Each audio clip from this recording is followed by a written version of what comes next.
All right, so today we read Numbers 11 through 13. And in Numbers 11, the children of Israel are complaining and they're saying they want like some meat to eat. They're sick of eating manna. And God is very frustrated with them because of everything He's done for them, and they still just want more.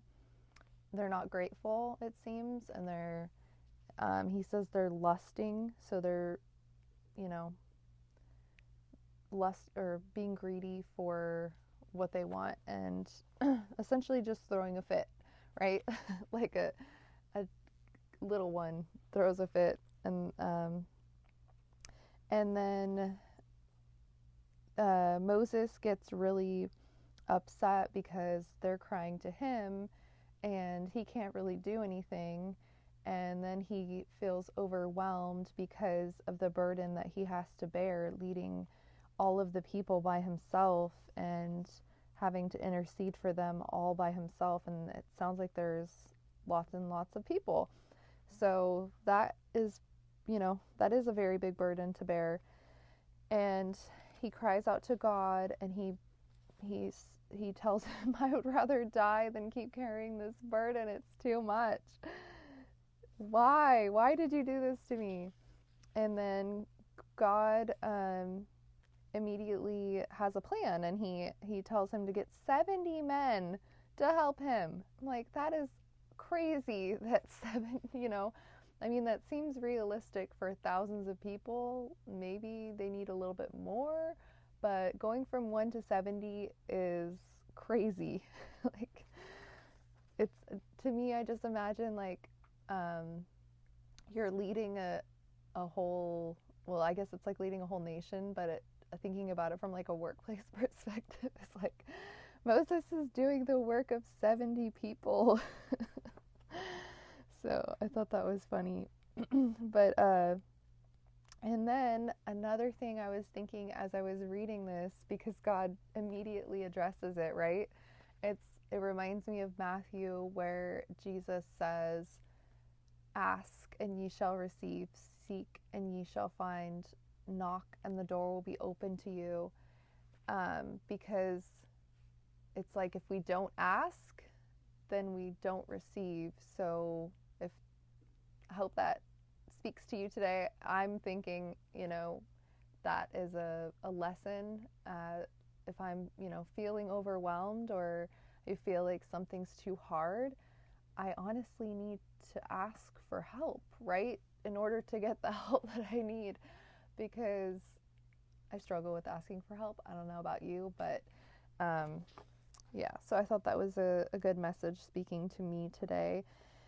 And then chapter 12, I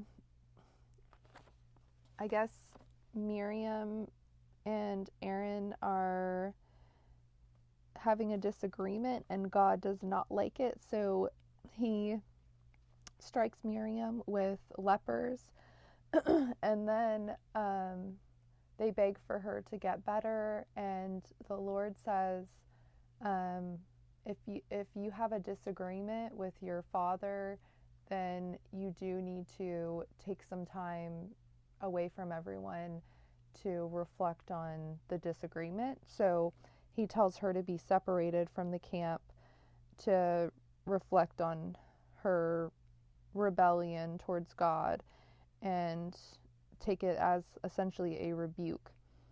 And then, so thinking about implications for my life for that, I know, I think everyone can relate to this. I know I have made choices that I think I don't agree with now, and I do feel like God did rebuke me for my choices. So I appreciate that I get a second chance, and get to move forward after making not so great of choices. So that's my implication from chapter 12. And then chapter 13, they finally make it to the land that God promised them. And Moses gets together a group of men and sends them into the land. And he gets mixed reports back. And some of them are saying, it's okay, like, yeah, it's amazing, they're very strong, here's some fruit from the land, but we can take them, we got this. And then another report comes back and they're like, no, we can't, there's giants, they're huge, we're ants to them, like, we can't do this. Or we're grasshoppers to them. So it's kind of funny because I love how that is like a, you know, I guess similar thing that we experience when we ask different people their perspective on different things. Is like one person sees this and another person sees that, and they were in the exact same situation. I think that just speaks to our, how our paths are different, and we all are designed to pick up on different things. We all have different talents and different skills. So lots of really cool messages from the reading today, but if you're inclined to comment, we'd love to hear what your thoughts are, what you're thinking about today, and looking forward to continuing our learning journey. Thank you so much for joining.